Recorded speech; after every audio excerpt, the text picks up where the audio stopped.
저 서울성모병원 심장혈관흉부외과 임상진료 쪽에서 홍석범입니다. 존경하는 카디올로지 선생님들 앞에서 발표할 수 있는 기회 주셔서 정말 감사합니다. 카디올로지 학회에서 컴피티션 하라고 해가지고 무슨 주제 할지 고민하다가 그냥 좀 제가 아는 거 위주로 보여드려야겠다 싶어서 바꿨는데요. 컴플렉스 서지컬 AVR 케이스 시리즈 인 컴프레hen시브 밸브 센터입니다. 그리고 이게 저한테 15분 강의라고 그래가지고 15분 준비했는데 최대한 빨리 해보겠습니다. 일단 저희 병원 이번에 탑이 1000내 했는데요. 그래서 저희 이제 흉부외과 같이 하면서 다학제 팀 이뤄가지고 이렇게 24시간 365일 저희 항상 대기하면서 같이 열심히 하고 있고요.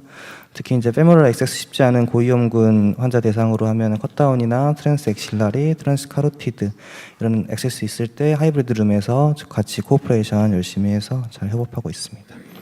가이드라인에서도 강력하게 제시하고 있듯이 다학제 하트밸브 팀 디스커션이 매우 중요하고 이제 특히 이제 발달이 자꾸 되면서 복잡한 치료 방법들이 있기 때문에 이제 컴프레hen시브 하트밸브 센터에서 이렇게 치료 권장하고 있는 거 있고요.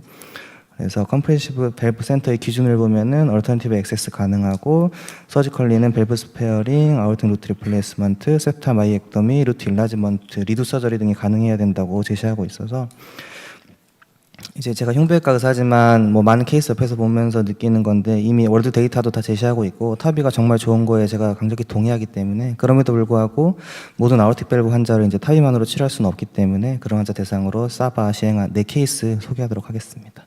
첫 번째입니다. 81세 남자 환자고 39도 고열과 커프 스푸텀으로 내원했는데 7년 전에 탑이 시행받았고 1년 전에 한번 임팩티브로 의심되는 스트랩토코커스 박테리미아 있었는데 안티바이오틱스로 치료됐던 환자입니다. WBC 15000, 헤모글로빈 11, 플레이트리 5만, CRP 23으로 전형적인 감염의 사인 보여주고 있고 엑스레이에서 사피엔스3 밸브 보이고 약간의 카디오메갈리 있었습니다. 체스트 옵토메는 특별한 건 없었고요.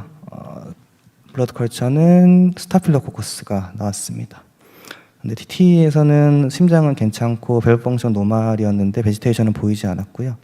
하지만 강력히 의심됐기 때문에 TE 시행했고 엔도카르디티스 시사하는 5mm 사이즈의 베지테이션 확인할 수 있었습니다.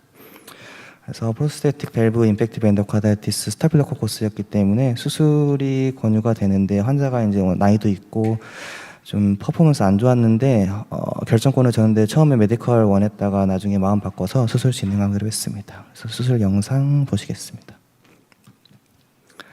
심장 세우고 아우토토미 하면은 이제 사피엔스3 밸브를 이렇게 볼 수 있는데요. 7년이 지나서 그런지 오픈셀 스트럭처 사이로 엔도셀리얼 인그로스가 진행되어 있는 거 볼 수 있고 펌하게 어태치 되어 있는 모습 보일 수 있었습니다. 하지만 이제 캘리 클램프로 이렇게 양쪽으로 해서 잡으면 크러싱이 그래도 비교적 쉽게 되더라고요. 그래서 이렇게 여러 방향으로 해서 빼면은 비교적 쉽게 빠지고 이렇게 리플렛에서 베지테이션 확인할 수 있었습니다. 이후에 네이티브 밸브 이제 칼시피케이션 원래 있는 리플렛들 다 제거하고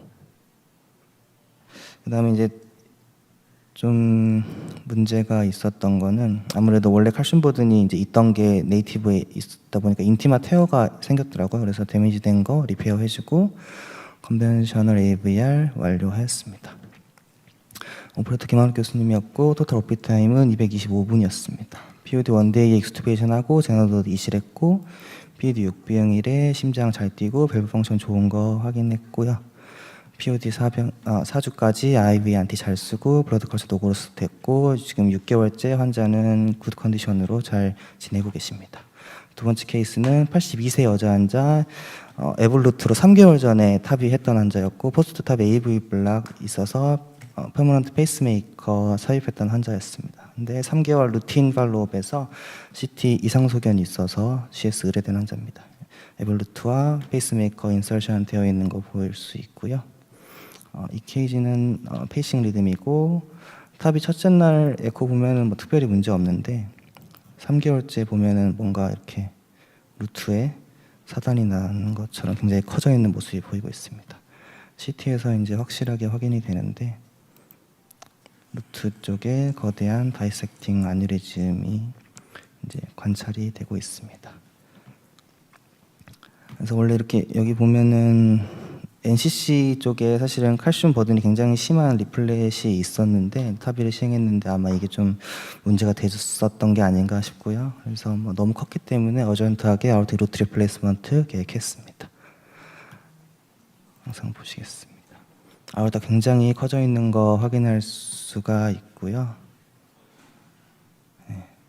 잘라서 보면은 이제 타비 밸브 주변으로 설컨퍼런셜하게 하얗게 보이는 이제 공간이 있는데 이게 이제 폴슬루멘 공간이고, 그래서 그 부분이랑 인티마랑 이 사이 잘 구분해가지고 인티마 플레인 통해서 밸브를 잘 이제 방리를 했습니다.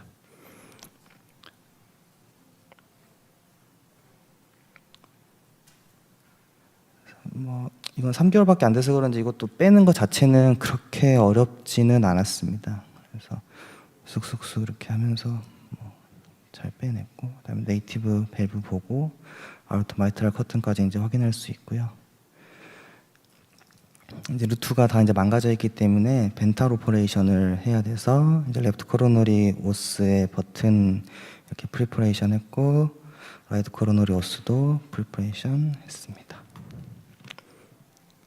그다음에 RCC 리플렛 제거하고 LCC 제거하고, 이제 논 코로너리 커스 아까 말씀드렸지만 이렇게 큰 칼슘 버든이 있던 것이 아마 문제가 됐던 게 아닌가 싶습니다. 그 이후에 또 역시 이 밸브 때문에 아우토마이탈 커튼 쪽에 퍼포레이팅 인저리가 있었어가지고 이쪽도 리페어 해주고, 그다음에 저희 나라는 아직 이 상품이 없어서 안 들어와서 홈메이드로 항상 바이오벤탈 그라프트를 만들어줘야 됩니다. 그래서 에픽 21mm와 제리비오 발사바 그래프트 이용해서 만들어서 애니러스 수처하고 밸브 인설션해서 바이오벤탈 시행했습니다. 그리고 코로너를 리임플란테이션하고 바이오벤탈 마무리했습니다. 오퍼레이터 김학학 교수님이고 오피 타임은 300분이었습니다. POD 원데이 익스투베이션하고 제너럴 워드 이실하였고요. 5병일째 CT 찍고 별 문제 없었고 9병일째에 별 문제 없이 집으로 퇴원할 수 있었습니다. 세 번째 케이스입니다. 65세 12OS 진단받고 전원한 여자 환자입니다. 이니셜 엑스레이 특별한 거 없었는데 이제 TT 보면 Vmax는 4점대인데 이제 스탈 이제 바잘 세프탈 하이퍼트로피 좀 있었고 애닐러스가 한 20mm 정도로 그렇게 크지 않은 환자였습니다. 그래서 이제 이런 환자 컨벤셔널 AVR을 이제 하면 되기는 하지만 이제 septal 마이액토미와 루트 인라지먼트를 고려를 해볼 수 있는 게 요즘 하도 타비가 워낙 좋으니까 이제 이렇게 좀 저희도 좀 EOA 넓혀줘야 되나 싶어서 이제 루트 인라지먼트 AVR 요즘 최근 이슈가 되는 양 프로시저 이용해서 시행했고 septal 마이액토미도 시행 계획하였습니다. 일반적인 루트 인라지먼트 프로시저는 닉스와 이런 마누기안 이런 게 있는데 보통 하나의 토미만 있고 마이트랄 밸브까지 이제 인저리를 주는 경우가 있어서 좀 부담스럽고 밸브 하나 정도밖에 사이즈업이 안 되는데요. 이 보양 2020년에 개발한 이 Y 인시전 렉탱귤라 패치 인라지먼트는 2밸브 사이즈까지 업할 수 있어가지고 요즘 많이 시행되고 있습니다. NCC와 LCC 사이랑 AML 이렇게 마이트랄 밸브 손상 안 주고 가운데로 가르고 렉탱귤라 타입의 패치를 이렇게 연결하면은 수술을 할 수 있습니다. 수술은 헤미스터노토미 시행해서 이제 미니멀리 인베이시브로 시행했고 아우르토토미 하고 밸브 자르는 거는 일반적으로 자르면 되고요. 그다음에 이제 septal 마이액토미 이 밸브를 잘라놔서 워낙에 이제 아이솔레이티드 마이액토미는 좀 밸브 때문에 얹질어될까봐 곤란한데 이거는 잘 보여서 septal 마이액토미는 쉽게 할 수 있었습니다. 그러고 나서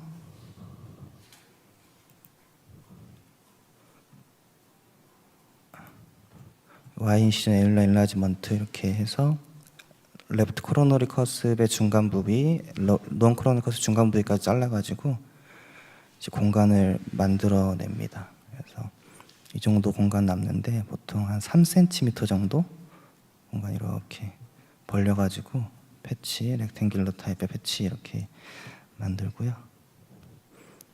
그걸로 이렇게 해주면 이렇게 루트가 좀 넓어져 있는 모습 볼 수 있고, 그러면 이 패치에다가 수처를 뜨게 되면은 원래 19mm 밸브 이제 넣을 수 있는 수준이었는데 환자는 23mm 밸브 들어갈 정도로 투 사이즈업이 될 수 있었습니다.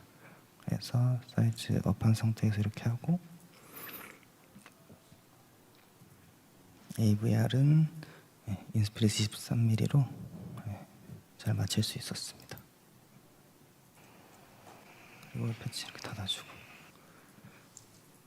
네, 그래서 김도현 교수님 수술이었고 미니멀 리면스 AVR로 원래 21mm 들어갈 거 23mm로 넣을 수 있었고 수탄 마이액팀 할 수 있었습니다.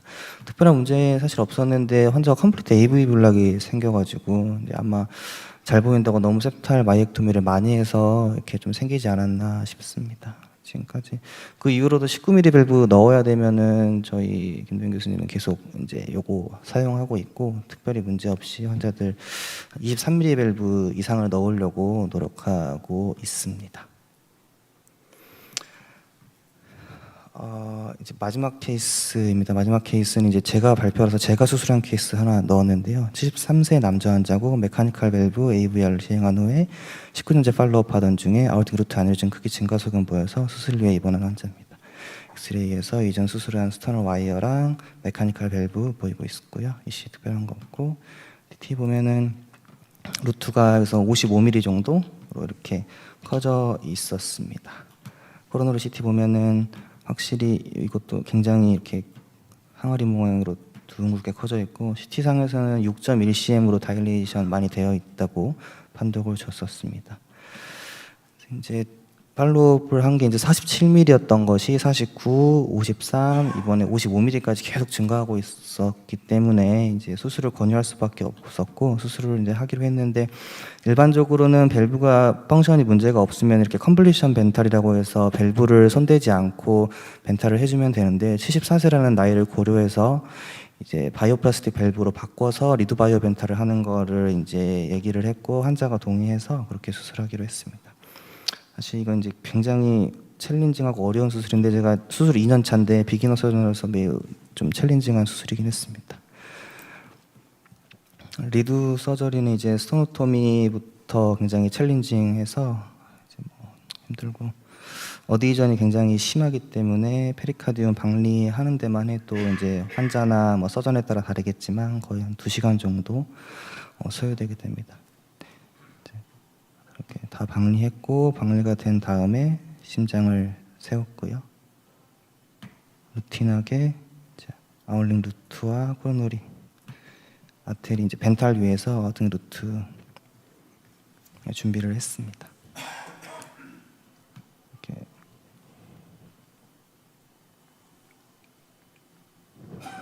펑션 정상인 메카니컬 밸브를 잘 확인할 수가 있고요. 이제 이거 제거하려면은 실로 워낙 단단하게 고정되어 있는 거기 때문에 굉장히 정성스려서 공들여 가지고 이렇게 잘 제거를 해야 됩니다. 살살살 떼서 실 뭐 한 실이랑 플래닛이랑 다 이렇게 떼고 나면은 다 떼지고 시간이 많이 경과돼서 빨리 예. 진행해 주세요. 네. 그래서 수술했습니다. 그래서 제가 수술했고 토탈 타임 한 7시간 걸려서 일단 했고요. POD 원데이 익스투베이션하고 저녁 이실하고 오병일에 CT 에코 진행했고 이제 홀쭉하게 잘 괜찮고 밸브 펑션 괜찮은 거 확인할 수 있었습니다.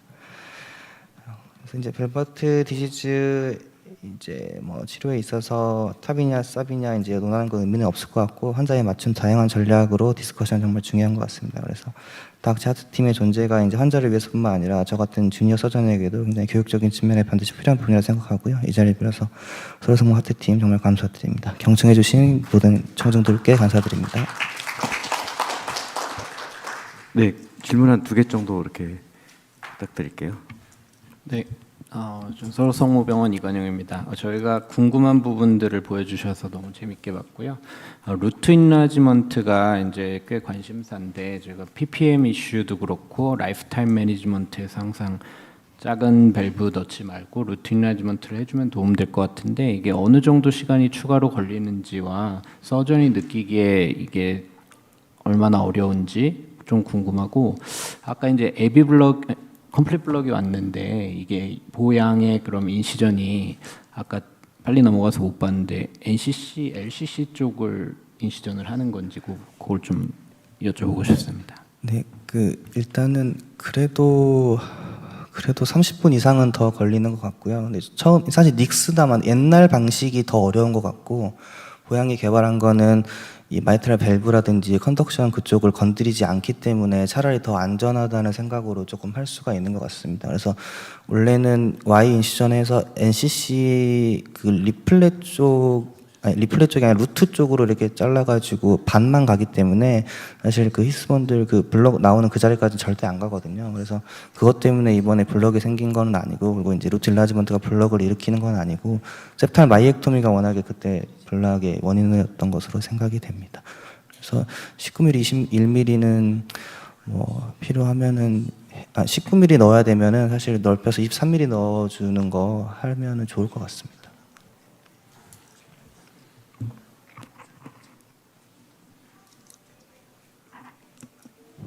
네, 혹시 또 다른 두 번째 타비하고 3개월 있다가 이렇게 누트 아뉴리즘 크게 다이색 오면서 크게 생긴 거는 네. 그분은 진짜 NCC에 굉장히 청크 칼슘이 있었었는데요.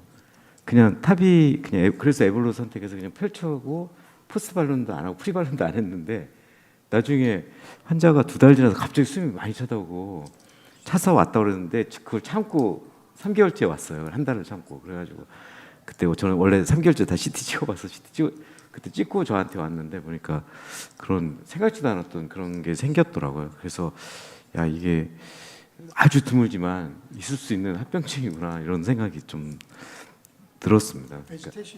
베지테이션이 아니고 NCC 칼시피케이션이 아우틱 루트 발사부 원인을 찢어서 그게 서서히 이게 커지면서 이제 처음에 아마 1호전 스크래치 정도 났는데, 그게 시간이 지나면서 커지면서 이제 어센딩 아우틱 다이섹션이 이제 크게 생겼습니다. 예.